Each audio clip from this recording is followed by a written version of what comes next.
Ultra Dark Light Nighthawk straight up took Violet. Phillips is gonna bring Violet back. Oh no. A 21-year-old mafia boss. How does a pacifist end up running a mafia? That's an interesting question. Wedding's off, it looks like. Okay, Jacob is in a very bad way.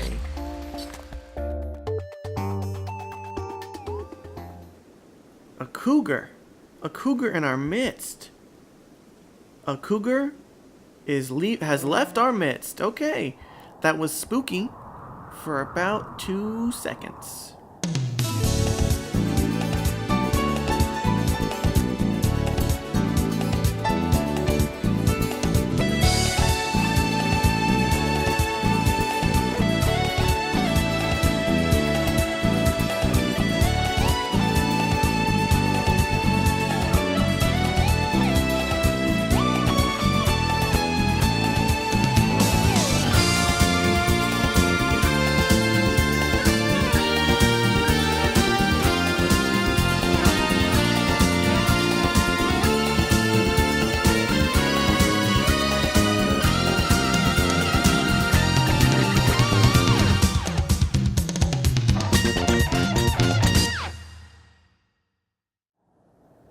Hi Internet, and welcome to Blunderland. This is a RimWorld Let's Play, and RimWorld is actually for real a dating sim. So I put Jacob on cooking, if you remember, and right now he is sweeping outside. And I think Jacob is in trouble, guys. I think Jacob is having a tough time. Oh, is that it? Jacob was sweeping outside like a pathetic lonely man. Jacob just wanted a glimpse of his ex, which is very sad. Which is extremely sad.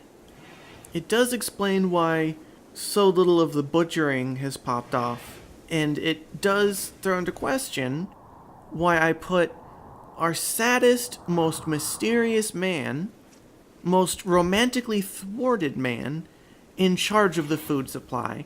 That I'll take responsibility for that too. That one's also on me. That's a me problem, and a me critical mistake. Phillips is coming through. Look at this man. He is single-handedly restoring heating to all the bedrooms.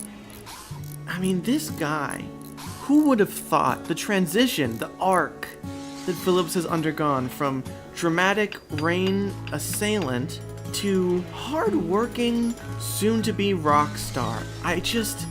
You learn so much about people if you just give him a chance, you know? Oh look, and now the mayor is pitching in. The mayor is coming through. He's walking along this beautiful defensive structure that we've set up, walking through the dying woods, which among the things that I like is low on the list, but he is definitely gonna refuel. Oh, Jacob.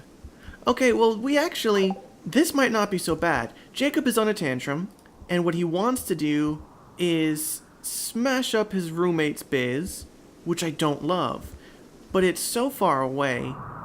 I don't want to be crass here, but it does seem like there's an excellent chance that he'll be done with his tantrum by the time he's back to his room. I think in this case, his bad back is going to be one of the better angels of his nature.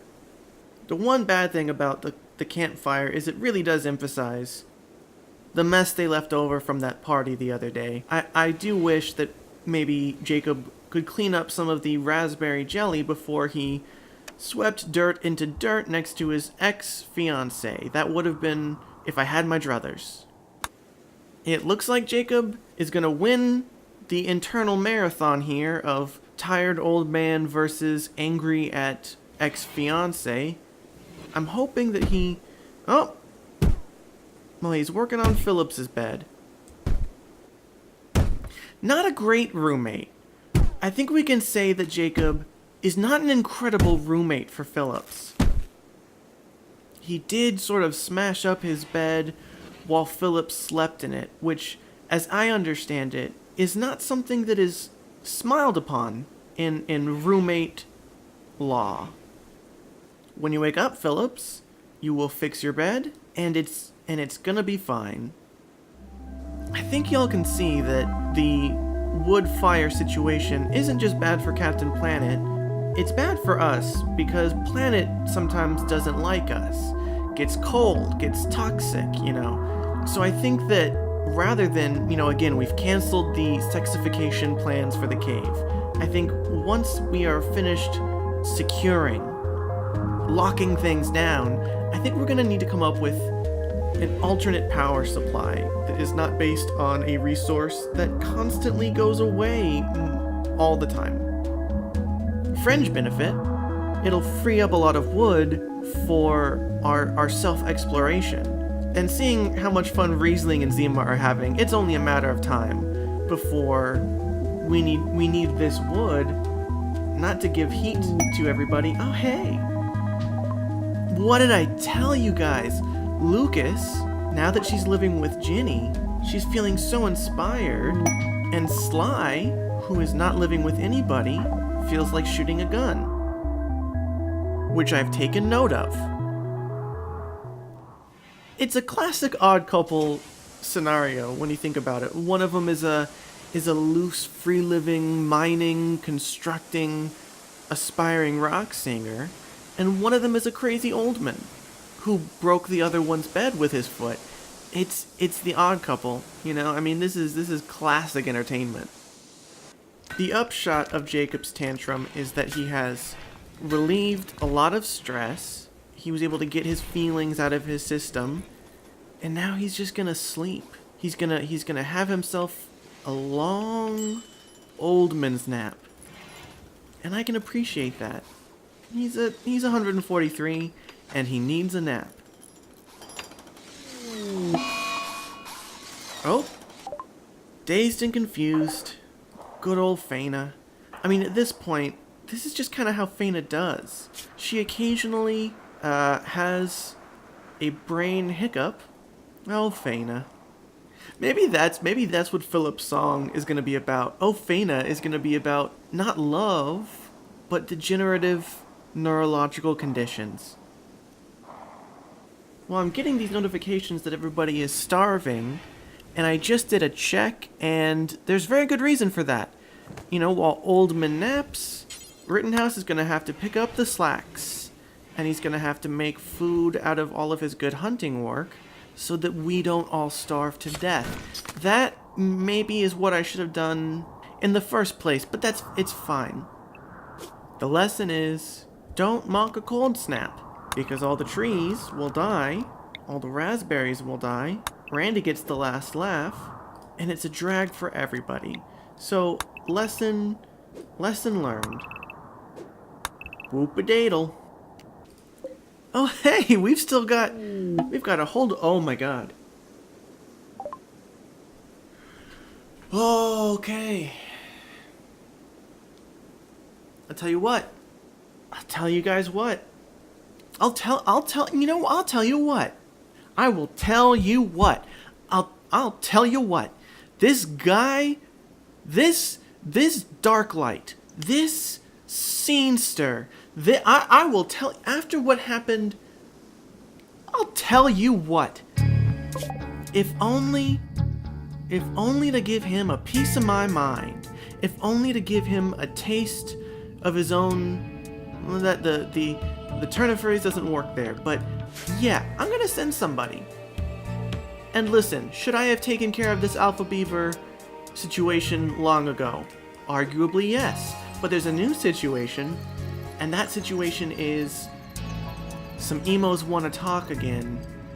We do know that cold road is bad road, so we're not gonna go during this snap. But if we're able to hit the road, get there on time, and not die en route, then yeah, Darklight, we'll see what you have to say. We'll listen to your your songmeanings.com lyric interpretations if it's not too cold. Fool me once, shame on you, but the second time, I fool you. I mean, that's ancient wisdom. I do have a little bit of a worry right now about maybe sort of the extreme intimacy of Ginny and Phillips working together, and Phillips living with Jacob, and Ginny working with Phillips, and Jacob and Ginny and Phillips have the love parallel lines intersected. No, right? I mean, this is a platonic work environment, and it's not very weird, and it's fine. And Ginny wants the world to end anyway, so why am I stressing? Why am I stressing? I want to eat this rabbit. I mean, Sly and Rittenhouse, they're not flirting right now. Are they? I mean, actually, that'd be one hell of a couple, you gotta admit. But it's not over here. Phillips respects... Oh my god, where's Jacob? Okay, Phillips respects Jacob, and it's fine, and they don't have an issue, and Jacob is wandering into the freezer. No big.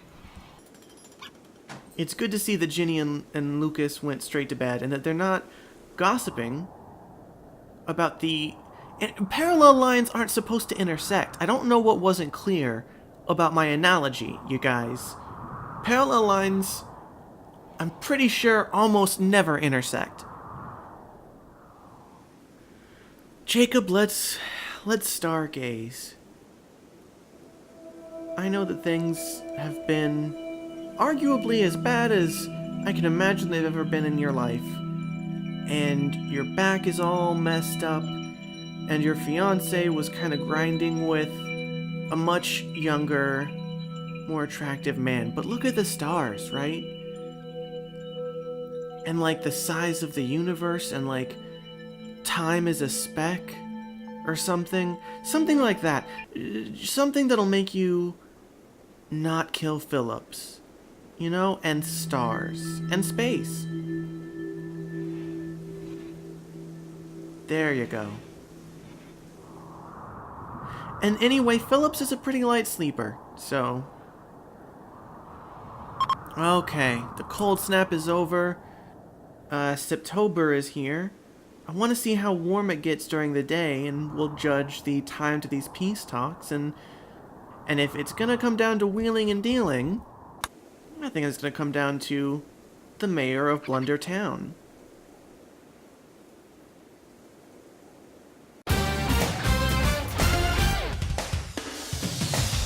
Half a day away, troubles no way, Sly's leaving today.